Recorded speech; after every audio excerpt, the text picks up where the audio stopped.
How could we ever know if God exists? We can't see, hear, touch, smell, or taste Him. We can't weigh Him like we can a 5-pound bag of potatoes. We can't put God under an electron microscope to prove what He looks like on an atomic level. So how can we know that God exists? We freely admit that belief in God is not the result of literally seeing God's Spirit or touching His actual essence. What we have at our fingertips, however, is a mountain of irrefutable, indirect, credible evidence that testifies on God's behalf. First, consider the fact that matter demands a maker. A study of the material universe reveals that every physical effect must have an adequate cause that came before it or was simultaneous to it and is greater than it. The U.S. flag that stood tall on the surface of the moon in 1969 was neither eternal nor without a cause. Its existence on the moon demands a sufficient cause. Some leading atheists contend that nothing gave rise to the universe. But the fact is, as renowned atheist Richard Dawkins admitted, common sense doesn't allow you to get something from nothing. At one time in the past, the material universe did not exist. Then at some point, it came into existence. But since matter is not eternal, and it cannot create itself from nothing, then something outside of the material universe must have brought it into existence. Indeed, the very existence of matter demands a maker. Second, life demands a life giver. Life doesn't pop into existence from nothing. Neither the puppy at the pound nor the bacteria on the doorknob spontaneously generated. Every scientist, whether theist or atheist, knows this observation to be true. In the material universe, life arises from previously existing life of its own kind. Life cannot spontaneously generate from non-living chemicals. Thus, a supernatural, intelligent mind must have created living things.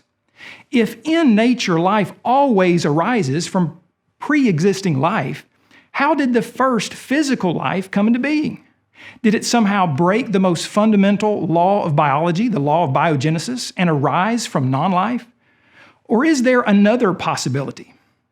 Dr. Anthony Flew, who for the second half of the 20th century was one of the world's leading atheistic thinkers, was forced in the end to conclude the only satisfactory explanation for the origin of such indirected, self-replicating life as we see on earth is an infinitely intelligent mind.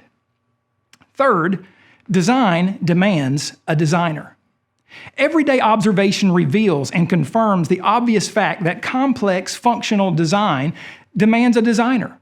Cars and computers, pianos and projectors all require engineers, technicians, and tuners for them to exist and function properly. But what about the universe as a whole? No honest, informed person can rationally deny the fact that the universe is extremely fine-tuned and functionally complex. From the Earth's precise orbit around the sun to a shorebird's 15,000-mile yearly migration pattern to the amazing digestive system of the human body. There are literally millions of examples of fine-tuned design in nature. Anything in the physical universe that exhibits complex functional design demands an intelligent designer. Since the universe exhibits complex functional design, the universe must have a designer. Finally, consider the fact that intelligence demands an intelligent creator. Intelligence is defined as the capacity to acquire and apply knowledge, the ability to learn or understand things or to deal with new or difficult situations. It's not difficult to identify certain things that have some measure of intelligence while recognizing other things that have no intelligence. Human beings obviously have an extremely high level of intelligence. Man has built spaceships that he can guide 240,000 miles to the moon while both the Earth and the moon are in motion. What humans have consistently observed in nature is that intelligence demands previous intelligence. The reason that humans in the 21st century are intelligent is because our ancestors were intelligent. The reason that animals have some measure of intelligence is due to intelligent creatures that came before them. But dust doesn't give way to organized dust particles that have the capacity to acquire and apply knowledge. Water doesn't think.